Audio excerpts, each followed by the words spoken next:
ప్రభుత్వం దగ్గర డబ్బు లేదు. అందుకని చెప్పి ప్రభుత్వం పరిధిలో ఉండే మెడికల్ కాలేజీలు, దాని అనుబంధ ఆసుపత్రులను పీపీపీ అంటూ ప్రైవేట్ యాజమాన్యంలోకి తీసుకెళ్తాము అని చెప్పి చంద్రబాబు నాయుడు గారి సర్కార్ చాలా మొండిగా ముందుకెళ్తూ ఉంది.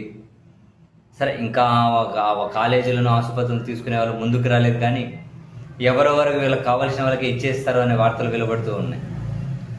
ప్రభుత్వ మెడికల్ కాలేజీలు, దాని అనుబంధ ఆసుపత్రులను కట్టడానికి ప్రభుత్వం దగ్గర డబ్బు లేదు.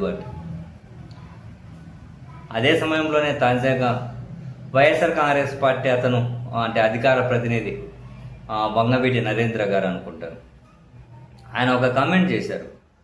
అమరావతిలో మీరు అద్దాలకు పెడుతున్నటువంటి ఖర్చు ఏదైతే ఉందో, హంగులకు పెడుతున్న ఖర్చు, ఆ ఖర్చు పెడితే ప్రభుత్వ మెడికల్ కాలేజీలు, దాని అనుబంధ ఆసుపత్రులు రెడీ అయిపోతాయి అని. అమరావతిలో అద్దాలకు పెడుతున్నటువంటి ఖర్చు చాలా వ్యాలిడ్ కామెంట్ లాగా అనిపించింది. ఎందుకంటే మొన్ననే చూసాం, అమరావతిలో కొన్ని ప్రధాన బిల్డింగులకి అద్దాలు, మరింత డెకరేషన్ల కోసం అని చెప్పి ఏకంగా 2,480 కోట్ల రూపాయలు కేటాయిస్తున్నారు అని వార్తలు చూసాం. నిజంగా అంత ఖర్చు పెడితే మెడికల్ కాలేజీలు, అనుబంధ ఆసుపత్రులు అయిపోతాయి.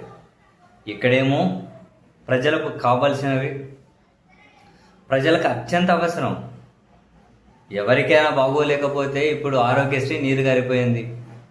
ఒక ప్రైవేట్ ఆసుపత్రులకు తీసుకెళ్తే బాగాలేని పేషెంట్ ఎంత టెన్షన్ పడతాడో తెలియదు, కానీ ఆ బిల్లులు కట్టే బాగున్నోళ్ళు ఉంటారు చూశారు, వాళ్ళు టెన్షన్తోనే వాళ్ళు ఆసుపత్రి పాలయ్యే పరిస్థితి వస్తుంది. అంటే వాళ్ళు వేసే బిల్లులు, రకరకాల స్కానింగ్లని, మెడిసిన్లని ప్రైవేట్ వాళ్ళ చేతిలోకి పోతాయి. అటువంటిప్పుడు ప్రభుత్వం ఖచ్చితంగా ప్రభుత్వ పరిధిలోనే మెడికల్ కాలేజీలు, అనుబంధ ఆసుపత్రులు రన్ చేయాలి. ఏమంది 3,000-4,000 కోట్ల రూపాయలు ఖర్చు పెడితే రెడీ అయిపోతాయి. ఆ పని కూడా చేయలేక మళ్ళీ ప్రైవేట్ వాళ్ళ యాజమాయిషులోకి, మన సన్నిహితులు అనబడే వాళ్ళకే పంపాలి, ఇవి అప్పచెప్పాలి అనే ఆలోచన చేయడం నిజంగానే దుర్మార్గం. కానీ దరిద్రం ఏంటి తెలుసా, ఇటువంటి నిర్ణయాలకు కూడా మద్దతు ఇచ్చే ప్రజలు మన ముందు, నీ ముందు, నా ముందు, నీ పక్కన, నా పక్కన, నీ సోషల్ మీడియా ఖాతాలో, మ్యూచువల్ ఫ్రెండ్స్లోనూ, నీ ఫ్రెండ్స్లో ఉన్న వాళ్ళు మద్దతు ఇస్తూ ఉంటారు. ఇటు పీపీపీ అనే ప్రైవేట్ వాళ్ళకు ఇవి దారాదత్తం చేసే విషయంలో కూడా నిజంగానే అమరావతిలో అద్దాల కోసం వీళ్ళు 2,500 కోట్ల రూపాయలు ఖర్చు పెట్టబోతున్నారని నిన్ననే బ్యానర్ హెడ్డింగ్లో వార్తలు చూస్తూ ఉన్నాం.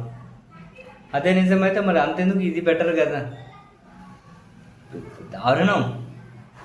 స్వతంత్రం వచ్చి ఇన్ని సంవత్సరాలైనా, ఇన్ని దశాబ్దాలైనా పేదోడి విద్యకు, వైద్యానికి మాత్రం అసలు పేదోడో ఉన్నోడో పక్కన పెట్టండి, అందరికీ సమానంగా విద్య, వైద్యం అవకాశాలు కల్పించే కనీసం ఈ విషయంలోనైనా ప్రభుత్వాలు ముందడుగు వేయలేకుండా పోతూ ఉన్నాయి.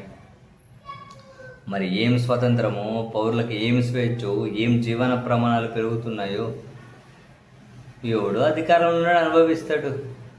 మిగిలిన వాడి కష్టాలు కడగల జీవితాలంతా అంతే. ఇంకా